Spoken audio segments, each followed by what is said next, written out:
Est-ce que vous avez l'impression qu'on a tendance à confondre la Russie, la culture russe, et la Russie politique, celle de Poutine? Je pense que l'Occident est un donneur de leçons, qui se croit toujours autorisé à donner des bons points ou des mauvais points, qu'il a des années de colonialisme, des années de méfaits, la guerre il n'y a pas très longtemps. Donc je pense que les journaux, les journalistes, mesdames et messieurs, ils ont toujours besoin de diaboliser quelqu'un. C'est beaucoup moins simple que ça. Personne ne pense à diaboliser l'Amérique, sauf maintenant peut-être parce que Trump arrive. Donc vous avez toujours des espèces de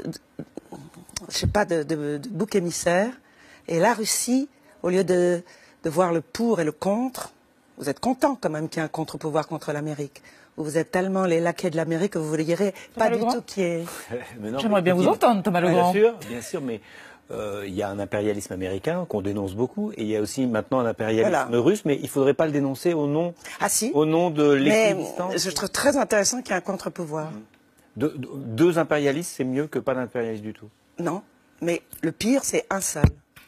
Parce qu'au moins, les gens peuvent se situer, peuvent commencer à comprendre qu'ils ont subi l'impérialisme américain. Vous ne dites pas qu'il faut dissocier Poutine de la Russie. On peut aimer la Russie, les Russes, l'âme slave, le drame slave, comme vous. Moi, je n'ai pas tout le dossier sur Poutine, donc je ne discuterai jamais avec vous sur Poutine parce que je ne connais pas le tenant et aboutissant. Je sais simplement que dès qu'on ouvre un bulletin d'information, tout le monde, il y a la pensée unique sur les mêmes hommes et sur les mêmes choses. Poutine, il y a des gens qui le défendent. Regardez François Fillon, Marine Le Pen, Jean-Luc Mélenchon. Non, ça je veux voir venir. Parce que vous avez... Et puis quand on est à court d'arguments, on dit alors vous êtes pour Hitler. C'est toujours ces mêmes arguments. Si, il y a un amalgame et de forcer la pensée unique et vous ne me ferez pas rentrer là-dedans. D'autant que... Vous dites en même temps que vous ne connaissez pas l'action de Poutine. Thomas Legrand, d'autant que Fanny Ardant est une femme de gauche.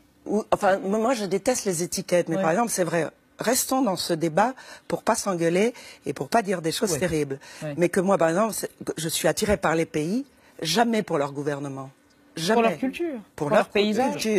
Après, moi, très jeune, j'ai cru que, tu vois, quand on me disait Picasso, ça me faisait toujours bizarre qu'il y ait des nationalités aux artistes. Donc, c'est vrai que quand vous avez été très plongé... Vous ne confondiez pas Picasso avec Franco, par exemple, évidemment. D'accord. Voilà. On peut faire pareil avec la Russie. D'accord.